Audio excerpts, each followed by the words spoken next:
Bonjour tout le monde. Les tensions vives et palpables à l'intérieur du caucus de la CAQ et du Conseil des ministres, les rivalités clairement affichées, les malaises qu'on perçoit, que n'importe qui peut percevoir, qui se promènent à l'Assemblée nationale, ont nécessairement une incidence sur la conduite des affaires de l'État. Je pense qu'il faut le dire, on est ici pour travailler, mais on sent que ce gouvernement est déchiré par des luttes intestines. Et on n'a pas de raison de croire que ça va s'améliorer après le 12 avril prochain.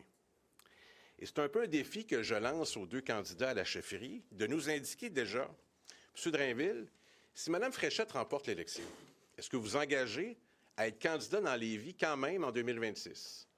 Et la question se pose à Mme Fréchette également, si Bernard Drainville devient chef de la CAQ et premier ministre du Québec, est-ce que vous vous engagez à être candidate dans Sanguinant en 2026? Si ça vous intéresse, posez la question et attendez les réponses. On a bien hâte de les entendre. Merci, Pascal. Ce matin, je publie un texte qui porte sur un des sujets importants de la semaine, le programme du PEC.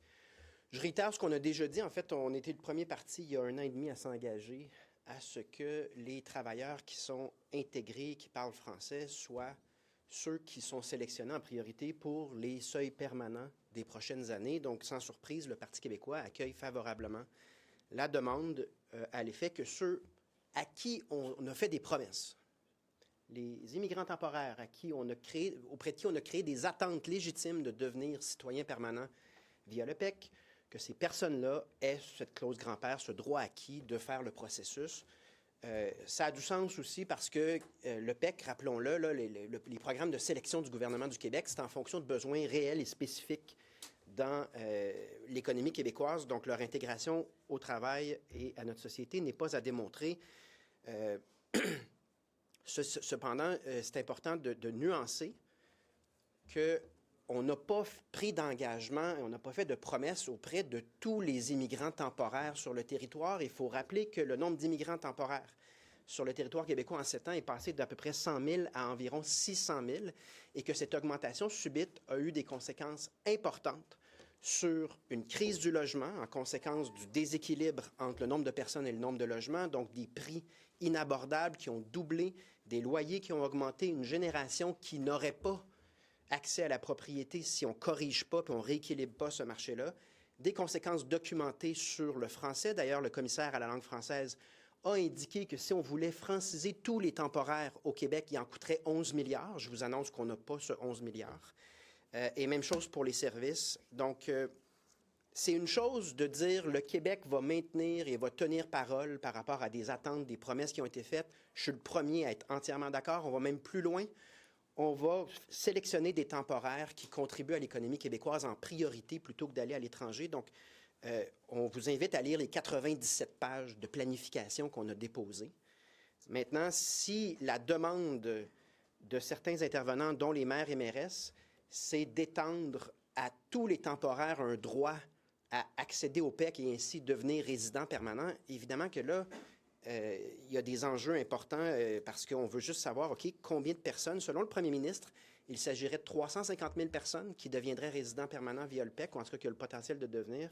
Le ministre de l'Immigration, lui, nous dit d'autres choses, 250 000 à 300 000. Nous, dans l'opposition, on n'a pas dans le fin détail ces chiffres-là, mais on pense que ça doit être clarifié de la part des intervenants qui réclament des clauses grand-père, des droits acquis, très bien, mais auprès de qui? On veut le savoir. Et à ce moment-là, on pourra avoir une discussion sur qu'est-ce qui serait une planification raisonnable des prochaines années. Rappelons que l'immigration temporaire, ce n'est pas de l'immigration permanente. J'ai été moi-même immigrant temporaire dans 6 pays.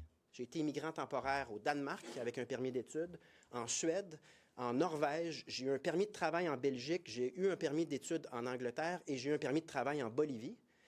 Et l'essence d'un permis de travail temporaire, c'est que c'est temporaire. Je n'ai jamais pensé que parce que j'étudiais au Danemark ou en Angleterre, je deviendrais britannique ou danois.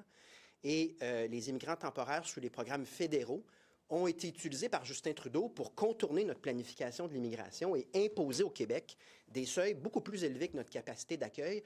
Rappelons que c'est temporaire sous les programmes fédéraux. La condition à leur permis temporaire, c'est de démontrer qu'ils retourneront dans leur pays à la suite, à la terminaison du permis. Donc, il faut distinguer, là, quand on parle de promesses, c'est vrai qu'il y en a eu. Le gouvernement du Québec, sous un gouvernement du Parti québécois, va tenir parole puis va être cohérent, mais il ne faut pas non plus falsifier et appliquer la situation à tous les temporaires sur le territoire, ce qui ne correspond pas à notre volonté de rééquilibrer le marché de l'habitation de sorte que la prochaine génération puisse se payer une maison et rééquilibrer la situation du français et des services. Donc, je vous invite à lire ma lettre et je termine simplement en disant que si vous consultez les Québécois issus de l'immigration, les sondages récents démontrent qu'eux-mêmes pensent qu'il faut réduire les seuils dans l'intérêt de tout le monde. Donc, il ne faut pas distinguer. Lorsqu'on est issu de l'immigration et qu'on devient Québécois, bien, on est Québécois. On est tous Québécois. Et nous avons tous intérêt là-dedans à trouver un équilibre dans le cadre duquel, à la fin du mois, les gens sont capables de payer leur loyer. Et c'est ce que propose le Parti québécois, tout en ayant une sensibilité, une planification par région pour les industries qui ont de la difficulté au niveau de la main-d'œuvre. C'est ce qu'on va protéger. Je vous invite à consulter les 97 pages qu'on a publiées là-dessus. Sensible au discours des maires. Là, j'entendais à la radio Bruno Marchand ce matin qui disait que la mobilisation se poursuit. L'UMQ va prépare une manifestation vendredi. Même la Fédération québécoise des municipalités dit que ça prend absolument les temporaires qui se sont installés dans les régions éloignées. Ils veulent les garder de façon permanente. Ils en ont besoin pour le tissu social de leur région. Bien, il faut distinguer. Bien, il faut distinguer parce qu'ils n'ont pas le même discours. Donc, la Fédération québécoise des municipalités, je les ai rencontrés hier. Leur demande, c'est que ceux à qui on a fait des représentations puissent rester, mais ils n'ont pas la prétention que tous les temporaires sur le territoire peuvent désormais devenir résidents permanents via la voie rapide du PEC. Alors que pour l'UMQ, c'est pas clair. C'est pour ça qu'Alex Boissonneau, 2 jours de suite, demande simplement, pouvez-vous nous dire combien de personnes vous voulez rendre permanents? Au Québec, la question. C'est ça. Mais la question... c'est ça, mais non, attention, si un maire vient à l'Assemblée nationale faire de la politique québécoise, la question se pose à l'échelle du Québec. Non, mais le maire de Québec a 19 000. Est-ce que c'est trop, vous pensez? 19 000 pour la Ville de Québec. Et nous, notre question à l'ensemble des maires qui se sont mobilisés, et là, on me parle de faire des manifestations. C'est trop? Je pose la question, est-ce qu'on peut avoir la planification totale pour le Québec? Parce que selon le premier ministre lui-même, on parle de 350 000. C'est M. Boissonneau qui s'est adressé directement à ces maires-là. Le maire de Québec répond. Est-ce que c'est trop? Non, je suis désolé. On me répondra. Si on demande combien de personnes visées par votre demande en termes de droits acquis, puis on me répond la ville de Trois-Rivières seulement, je regrette, on ne répond pas à la question. Le Québec, ils ont besoin de 19 000. C'est trop, c'est pas assez. Je vais répondre à toutes ces questions légitimes lorsque les maires... Selon le premier ministre. Exact. Et clairement, on n'a pas cette capacité d'accueil, de régulariser, de rendre permanent... S'il vous plaît, laissez-moi répondre. On n'a clairement pas la capacité d'accueillir comme permanent les 600 000 temporaires et, dans le cas de ce que le premier ministre dit, les 350 000 personnes éligibles à appliquer au PEC. Et si on fait ça, ça veut dire qu'on pérennise la crise du logement puis qu'on accepte que la prochaine génération n'aura jamais les moyens de se payer une propriété. On accepte un recul du français parce que c'est le commissaire à la langue française qui a dit qu'il en coûterait 11 milliards pour franciser tout le monde. On n'a pas cet argent-là. Puis on accepte les difficultés qu'on a dans les services. Donc, ce que le Parti québécois dit, c'est sans être contre l'immigration et sans réduire à zéro l'immigration temporaire, on était à 100 000. Est-ce qu'on peut revenir autour de 300 000 au lieu d'être à 600 000, de sorte que le marché de l'immobilier se rééquilibre? Puis on va protéger les industries plus fragiles sur le plan de la main-d'œuvre. On a un plan de 97 pages. On a hâte de lire le plan détaillé de ceux qui demandent des clauses de droit acquis, qu'on clarifie auprès de qui et dans quel programme. Il y a le programme fédéral, il y a des demandeurs d'asile, il y a toutes sortes de catégories. C'est compliqué. Quand on aura lu la demande et qu'on l'aura comprise, ça va nous faire plaisir de commenter et de répondre. Monsieur Saint-Pierre-Plamondon, même la FQM dit, là, je cite par une lettre ouverte qu'ils ont publiée la semaine dernière, qu'il faut démontrer un véritable leadership face aux défis démographiques, plutôt que de s'enfermer dans des politiques populaires dans les médias, mais fondées sur la méfiance et le ressentiment. Il n'y a aucune méfiance et aucun ressentiment. Il y a une crise du logement qui a été créée de toutes pièces par des politiques imposées au Québec, des politiques d'immigration temporaire qui ont créé une crise du logement. Même les fonctionnaires fédéraux de Justin Trudeau l'avaient averti avant de procéder. Ne faites pas ça, vous allez créer une crise du logement. Ils l'ont fait pareil. Donc jamais, non mais jamais, parce que je veux dire, les procès d'intention, j'en ai déjà parlé, jamais vous allez entendre parler le Parti québécois en dévalorisant le parcours de la personne qui émigre. Puis on va plus loin que ce qui est demandé, parce que nous, on dit, bien évidemment qu'on va puiser parmi ceux qui se sont intégrés, puis ça nous fait plaisir. Mais on ne m'empêchera pas d'avoir une discussion sur le fait que de passer de 100 000 à 600 000 sur le territoire a eu de graves conséquences pour des millions de personnes sur leur plan des finances personnelles des familles, de la difficulté à payer le loyer à la fin du mois, puis le recul du français, puis des difficultés dans les services. On ne m'empêchera pas d'avoir cette discussion-là. Qui vont pouvoir postuler au PEC, c'est pas 350 000. C'est la prétention du premier ministre. Vous avez repris cette prétention. Je viens de le reprendre, et celle du ministre de l'Immigration, qui, lui, parle de 250 000 à 300. Et eux ont accès aux chiffres. J'ai mis tout ce qu'il y a sur la table qui a été dit par le gouvernement qui possède les chiffres. Mais clairement, si on dit tous les temporaires qui étaient sur le territoire peuvent appliquer au PEC, qu'on ne me dise pas qu'il s'agit seulement de 20 000 personnes, ça aussi, c'est de l'information inexacte. Est-ce que vous en convenez? Là, je veux juste... c'est de comprendre. Le point, c'est que le PEC est un programme extrêmement restrictif, c'est-à-dire c'est limité là, la quantité de personnes qui peut. Il y a des critères extrêmement restrictifs. On ne peut pas dire que c'est 350 000 personnes qui sont admissibles. Ils sont éligibles, 350 000, puis ensuite, c'est-à-dire qu'il y a 350 000 personnes. Oui, ça ne veut pas dire qu'ils vont être reçus. Donc la différence entre éligible et admissible, c'est que tu peux appliquer puis être juste refusé parce que tu ne remplis pas les critères. Donc, maintenant, combien de personnes sont admissibles? C'est pour ça qu'on dit, est-ce qu'on peut s'entendre sur les chiffres de combien de personnes il s'agit? Mais lorsque, puis je comprends que vous dites, vous avez raison de dire que le premier ministre, s'il dit que c'est 350 000 personnes qui vont être reçues au PEC, c'est probablement faux. Mais lorsqu'on prétend, dans ce que j'ai lu là, de lettres ouvertes et d'interventions, qu'il ne s'agit que de 20 000 personnes qui sont admissibles au PEC, ça aussi, c'est faux. Pourquoi? Parce que c'est à peu près entre 10 000 et 20 000. Pourquoi ça serait faux? Parce que le jour où on dit à tout le monde du PMI, les demandeurs d'asile et les autres catégories sur le territoire, ils sont quand même 600 000 au total, si vous voulez devenir résident permanent, appliqué au PEC, il y a plus que 20 000 personnes qui vont se qualifier. Ils ne remplissent pas les critères. Les critères ne changent pas, ils ne remplissent pas les critères. Ils ne remplissent pas les critères du tout. Pas tous, mais ne me dites pas que sur 350 000, attention, ne me dites pas que sur 350 000 personnes éligibles, seulement 20 000 personnes sont admissibles. C'est pas vrai, ça. On se fait aux tendances des dernières années. Oui, mais c'est une erreur. Mais c'est une erreur parce que c'est sur une base annuelle et non pas sur la base de ceux qui ont compris que le programme disparaît et que tout le monde qui veut exercer cette clause grand-père-là a une dernière chance de devenir résident permanent. Donc, je vais le réexpliquer. Si, à moins que vous ne vouliez pas mon explication, on ne peut pas prendre l'historique de combien de personnes s'est qualifié au PEC dans les dernières années et conclure que la proposition que j'ai entendue de la part de Christine Fréchette ne vise que 20 000 personnes. Pourquoi? Parce que si 350 000 personnes sont éligibles, pas admissibles, mais vont pouvoir tenter leur chance pour devenir résident permanent, il y en a pas mal plus que 20 000 parmi ceux-là qui remplissent les critères du PEC, c'est-à-dire une maîtrise du français puis 2 ans d'expérience de travail.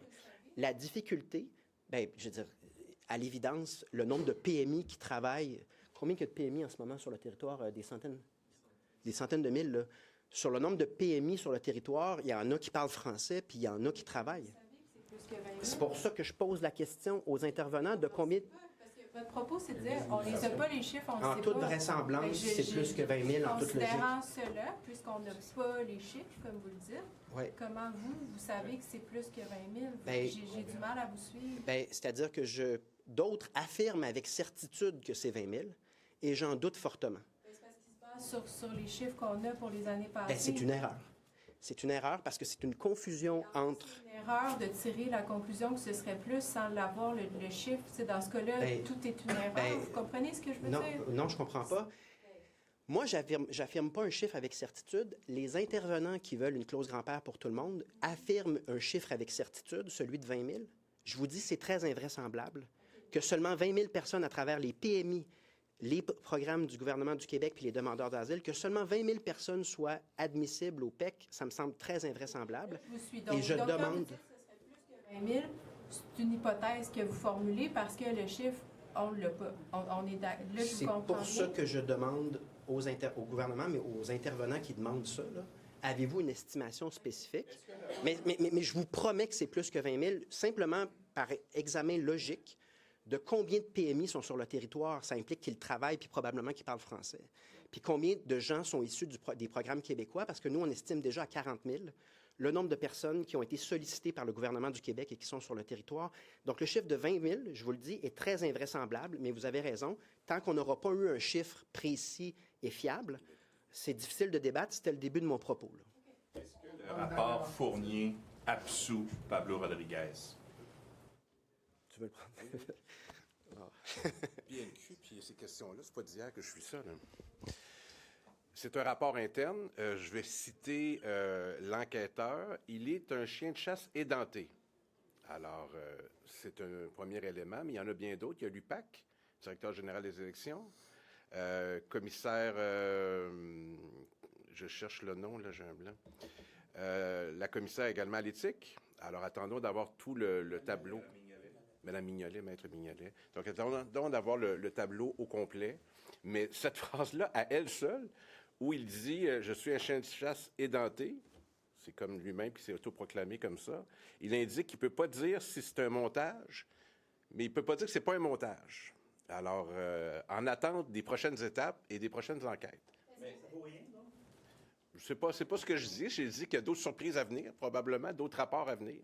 On n'en sait rien, mais on sait que les enquêtes existent. Est-ce que le Québec a fait une bonne entente avec les médecins? À l'évidence, c'est assez catastrophique.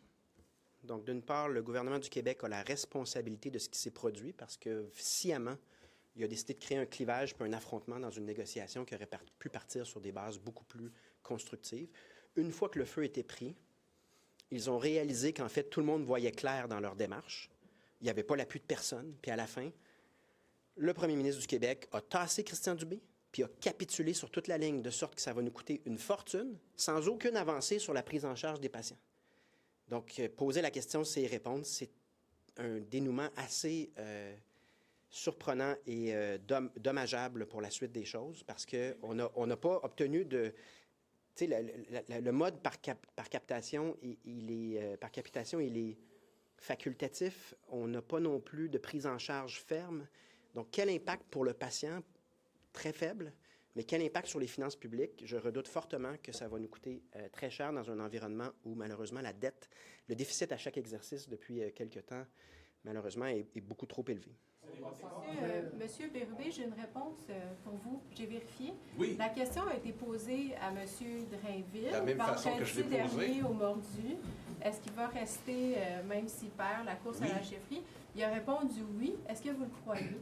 Je prends sa parole, mais j'aimerais avoir la réponse de Christine Fréchette aussi. Donc, vous le croyez? Je prends sa parole. Mais il nous a déjà dit aussi il nous a déjà dit aussi qu'il était en politique pour l'indépendance, mais ça, c'est Bernard. Juste terminer sur les libéraux, s'il vous plaît, parce que je n'avais pas terminé. Mais dans son rapport, M. Fournier dit qu'il n'y a rien qui démontre que Pablo Rodriguez était au courant d'échanges d'argent, par exemple, ou de problèmes dans les levées de fonds entourant sa campagne. Est-ce que c'est suffisant, à votre avis, pour nettoyer la réputation de Pablo Rodriguez? Est-ce qu'il a été, M. Rodriguez, injustement traité? Bien, si vraiment le Parti libéral du Québec considère qu'il a été injustement traité, on a hâte de lui redonner son poste, qu'on lui redonne son poste de chef du Parti libéral.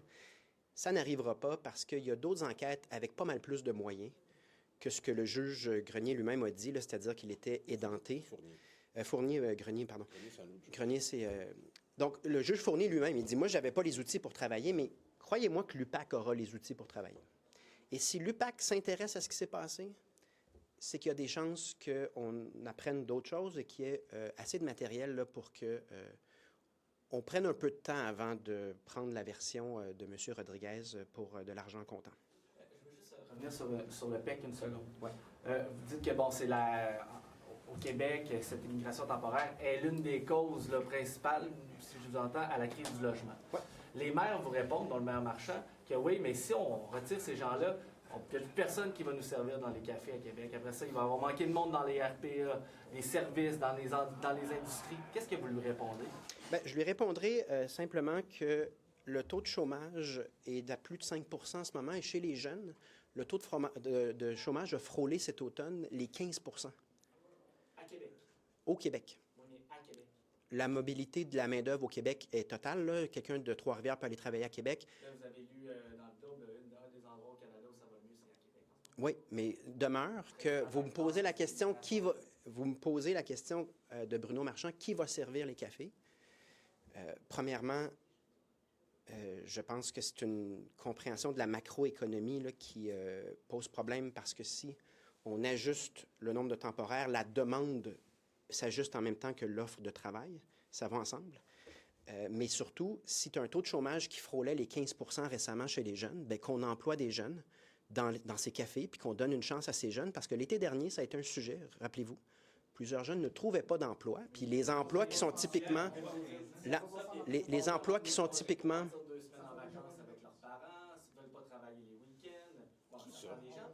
Bien, ça, il n'y a pas d'études dans ce sens-là, mais je vous dis que s'il y a des besoins économiques, il y a un taux de chômage qui permet de les combler, puis il y a des jeunes qui ont eu un taux de chômage anormalement élevé, qui vont être bien contents de travailler aux conditions de chaque emploi. What did you think of that, and was it totally useless? The what? The report into the Liberals. Well, I think he's pretty honest. Juge Grenier explains. Did I say Grenier once again? There's something about there's something about Juge Grenier in Option Canada that just sticks to my mind. I don't know why. What's happening? It's a toothless dog.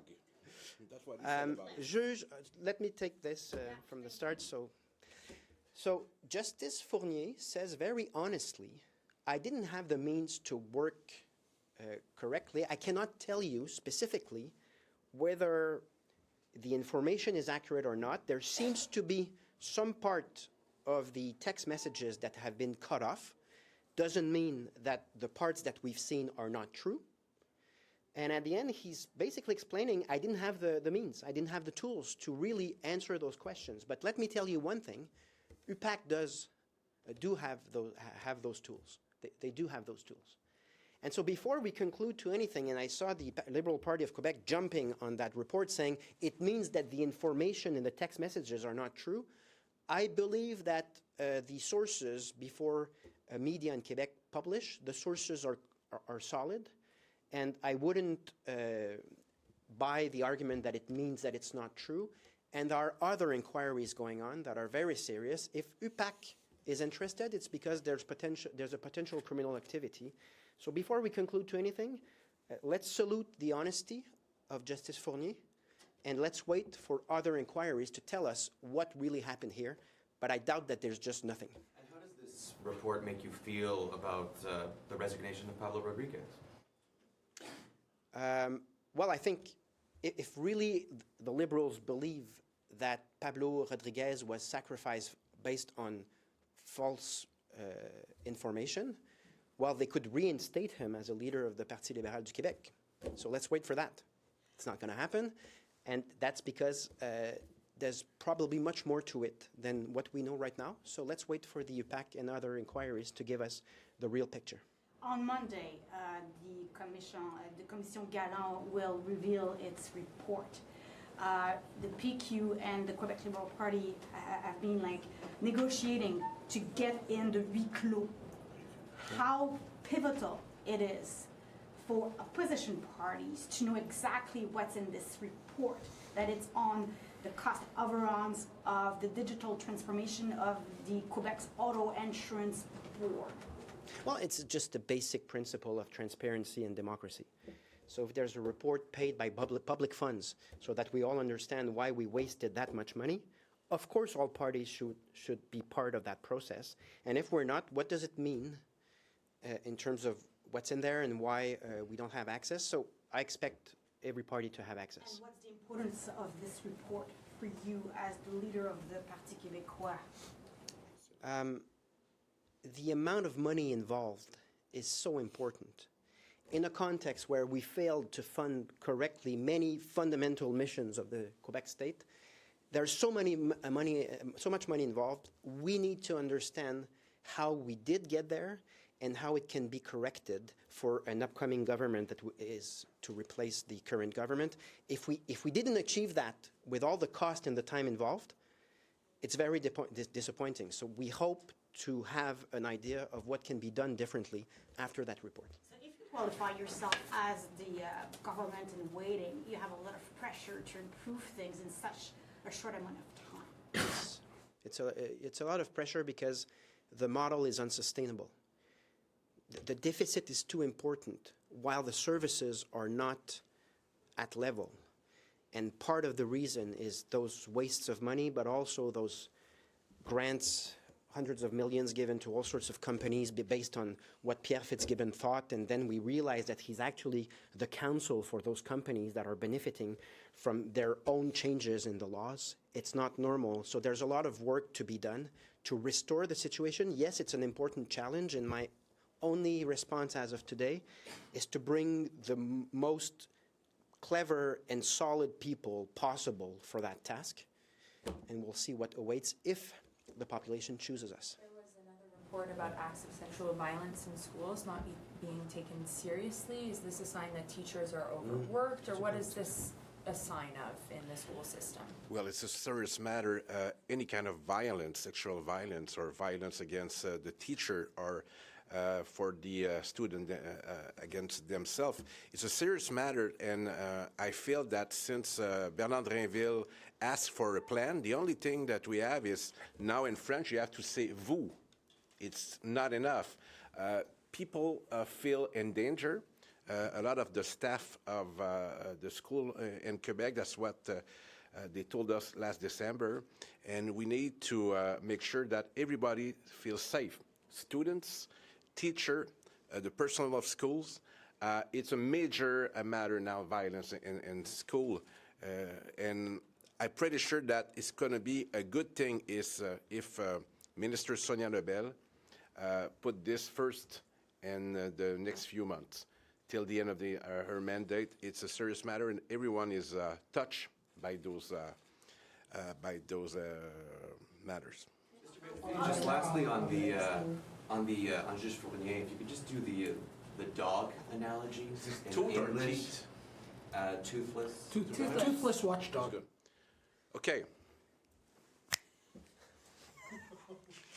Well, he's a toothless hunt dog. Almost. Hunt. Watchdog. I'm going to take that back. So you want it on record? So I think Justice Fournier is very honest by saying that he didn't have the tools to do that task. He's a toothless watchdog, and he said it as such. Coupé!